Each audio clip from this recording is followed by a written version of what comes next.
Good evening. My name is Sam Lothrop. Today I'm going to be giving you a persuasive speech over nuclear energy.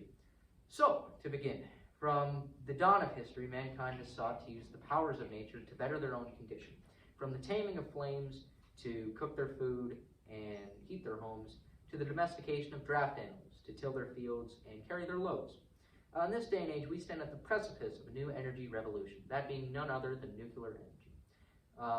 With that said, it is my belief that the federal government should endeavor to spend more on nuclear energy subsidies and education programs on account of it being environmentally friendly, globally conscious, and economically viable.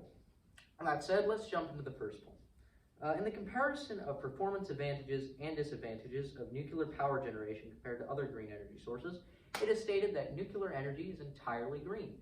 In other words, produces no CO2, produces no greenhouse gases, produces no climate change, which is a major advantage. However, that's not all. That same article lists two major other advantages it has over other green energy sources. For one, it is more compact. Now, as you might imagine, it takes up an incredible amount of space to build wind farms or solar farms. And it's practically impossible to do it in an urban setting. Obviously, you can't just have turbines spinning all over a city for obvious reasons. And though it might be more practical to put solar panels on top of buildings in cities, it still does not constitute enough energy to feed the grid. That's where nuclear power plants can come in, where they're incredibly useful, as functionally they're nothing more than a steam engine powered by the splitting of the atom. And as such, they can be incredibly dense and incredibly compact. With that said, that brings us on to the second point. They're way more consistent than other green energy sources. For one, with your traditional green energy sources, solar and wind, you're at the mercy of the elements. If the wind isn't blowing, you're not having any energy generated by your turbines. And if the sun's not shining, well, you don't have anything for your solar panels. Nuclear energy does not suffer from this problem, as it is completely at the control of the operator and the amount of fissile material they have available. With that said, it is also important to note the incredible durability of these nuclear power plants. Most modern nuclear power plants, according to the Critical Reflection on Nuclear and Renewable Power, have the durability to survive most every natural disaster, from earthquakes, tsunamis, hurricanes, tornadoes, just about anything you can throw at them, they'll be fine. And this is particularly important when you have to deal with factors that might cause trouble for the grid, i.e. a hailstorm would take out an entire batch of solar panels and leave your city or town or otherwise populace without energy. Well, that said, we also have to consider the global factor.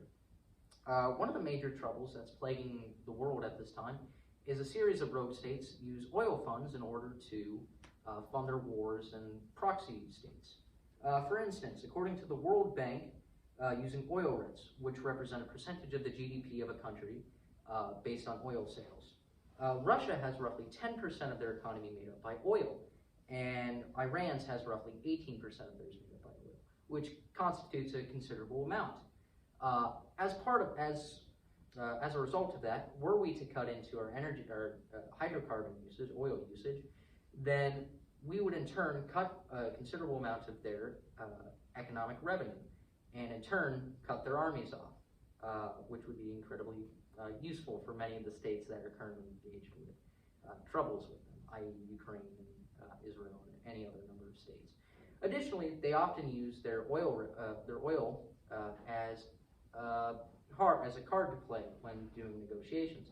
For instance, during the outset of the Ukrainian war, Russia threatened to cut off oil supplies to Europe in an attempt to freeze them out in the coming winter. Thankfully, that never materialized into anything dangerous. However, you can obviously see the threat that this could pose in international affairs. Additionally, we'd also have to look at who we'd be buying our fissile material from, as if we weren't careful, we'd just be trading one devil for another. According to Statista, nearly half of all uranium in the world is mined by Kazakhstan, with Canada and the Australians falling in a distant second and fourth, respectively. Now, this is good, because Kazakhstan, according to the World Economic Freedom Index, has been in the upper 50% of economically free countries in the world, both in the regional and the global level. Additionally, Canada and Australia have both been long-standing allies, and likewise are in the upper 25% of economically free countries. So we know they would be consistent and reasonable trade allies.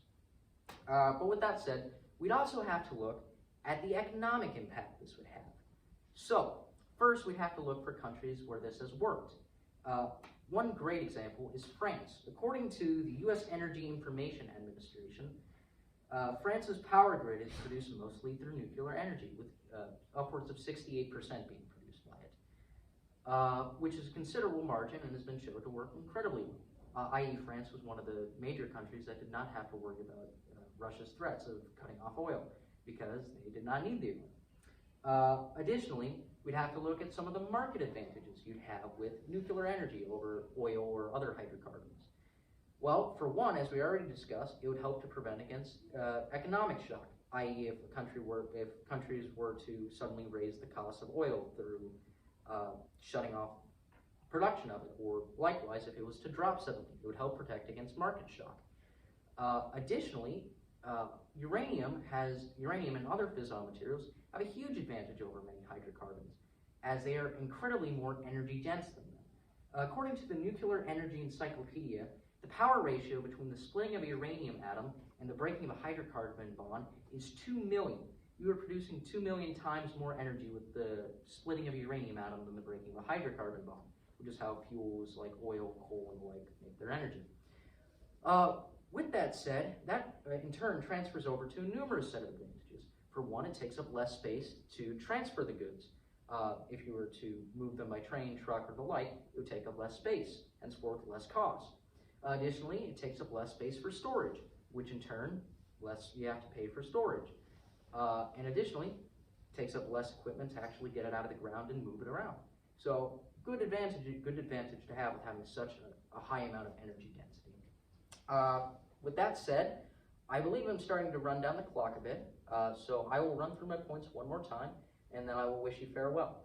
So, in conclusion, I believe that the federal government should spend more money on pursuing nuclear energy, as it is good for the environment, good for the globe, and good for the economy. I'd like to thank you all for coming. I'd implore you to do more research on this on your own time, and thank you for your time. Have a lovely day.